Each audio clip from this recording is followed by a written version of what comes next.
Apicus girly na maraming ganap sa buhay, kaya mabilis ang breakfast lang ang gagawin ko. Ito ay rolled oats at lulutuin ko to ng 5 minutes dahil ito lang yung good sa may picos, kaya let's go. Ang dali lang itong lutuin dahil 5 minutes lang may breakfast ka na. Ewan ko lang yung lasa, kaya tis-tis na lang tayo girl. At isinabay ko na nga itong pagluluto ng ginalagang itlog. All-purpose cream ang ginagamit ko instead of fresh milk dahil mas masarap ko ito at mas creamy. At pasok din naman to sa low carb. Magpanggap na naman tayong healthy-healthyhan today.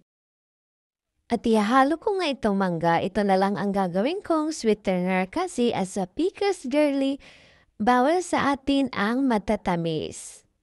Ito talaga ang nagpapasarap sa oatmeal.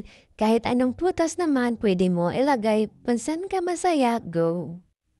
Sanay na nga ako sa lasa nito at sa mga nagda-diet, try nyo itong rolled oats kasi mas healthy to kaysa doon sa instant oatmeal. At syempre hindi mawawala ang black coffee na no sugar ulit. Nag-aabang na nga ako nito ng sasakyang kumbas dahil conductor ako today. Maghapon ulit tayong road trip. I love this job kasi maghapon pera lang ang hawak mo.